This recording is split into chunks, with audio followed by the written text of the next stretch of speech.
سال 2050 میلادیه. اینجا یکی از پایگاه‌های ایلان ماسک تو مریخه و این کوچولو اولین انسانیه که خارج از گهواره زمین به دنیا اومده. بیایید اسمشو بذاریم مارس. توی نگاه اول همه چی شبیه یه معجزه و یه پیروزی بزرگ برای بشریته. اما بیایید با خودمون رو راست باشیم. این بچه احتمالاً بدشانس‌ترین نوزاد تاریخه. چرا؟ چون مارس داره وارد جنگی میشه که بدنش برای اون ساخته نشده.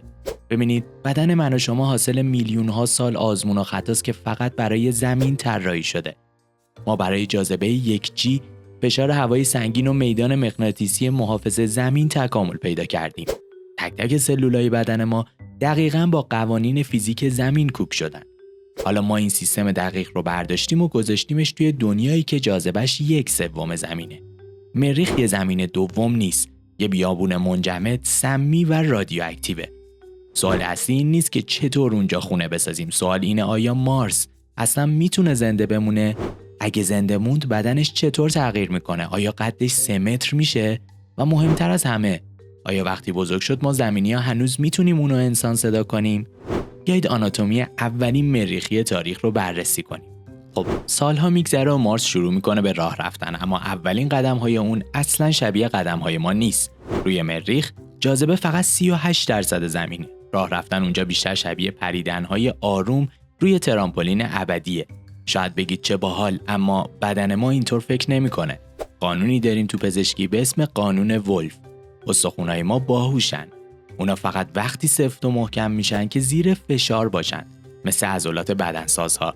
توی مریخ چون فشاری نیست، بدن میگه خب چرا انرژی هدر بدم و شروع میکنه به حذف بافت استخوانی. در نتیجه استخوان‌های مارس به شدت پوک و شکننده میشن. یه زمین خوردن ساده میتونه فاجعه باشه. اما صبر کنید، اون فقط ضعیف نمیشه، شکلش هم عوض میشه. روی زمین جاذبه ستون فقرات ما رو فشرده میکنه، ولی توی مریخ فشار کمه و مایع بین مهره‌ها منبسط میشه. مارس شروع میکنه به قد کشیدن، خیلی زیاد. وقتی به نوجوانی میرسه احتمالاً یه سر و گردن از همسنای زمینیش بلندتره، لاغر، کشیده، با دست و پاهای دراز. و در نهایت قلب هم یه عضله است. وقتی لازم نیست خون رو با زور زیاد پمپاژ کنه تا به مغز برسه، کم کم کوچیک و ضعیف میشه. اون حالا یه غول قد بلنده، ولی با قلبی که تحمل فشار رو نداره.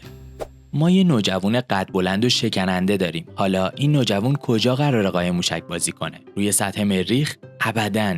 مریخ برخلاف زمین میدان مغناطیسی نداره، یعنی سپر دفاعی خاموشه و اشعه‌های کیهانی مستقیم میان سراغ دی&ای مارس.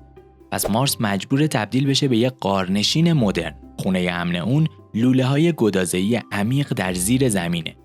دنیای اون محدود میشه به راهروهای مصنوعی، نورهای LED و پنجره‌هایی که منظرشون فقط صفحه مانیتوره. یه تغییر دیگه هم هست، نور. خورشید تو مریخ خیلی دور و کمجونه. چشمای مارس باید برای دیدن تو تاریکی تکامل پیدا کنن.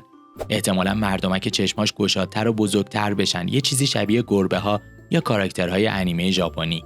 اون زنده است، ولی عملاً داره توی یه حباب شیشه‌ای زندگی میکنه. حبابی که اگه بشکنه کارش تمومه. اما صبر کنید، تکامل طبیعی میلیون‌ها سال طول میکشه. ما وقت نداریم صبر کنیم تا چشم‌های مارس خود به خود بزرگ بشه و با محیط وفق پیدا کنه. پس ما دست به کار میشیم. با تکنولوژی‌هایی که روی زمین هست مثل کریسپر، قبل از اینکه بچه به دنیا بیاد، کدهاش رو میشه بازنویسی کرد. شاید ژن‌هایی بهش بدیم که پوششش رو ضخیم‌تر کنن، یا حتی رنگ پوستش رو برای دفع تشعشعات تغییر بدن. شاید نارنجی. و اینجاست که ترسناک میشه. بعد از چند نسل تفاوت‌های ژنتیکی اونقدر زیاد میشه که مریخی‌ها و زمینی‌ها دیگه یک گونه نیستن.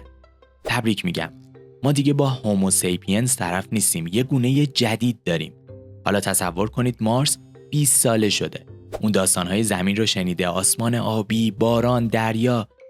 یه بلیت میخره و سوار سفینه میشه تا به خونه پدری برگرده. سفینه روی زمین میشینه، در باز میشه و جاذبه زمین مثل یه چکش 200 کیلویی میخوره تو سرش. استخوناش خورد میشن، قلبش از کار میافته. حقیقت تلخ اینه، مریخی‌ها زندانی سیاره خودشونن. بلیت مریخ برای همیشه یه بلیت یه طرف است. اما شاید این بد نباشه.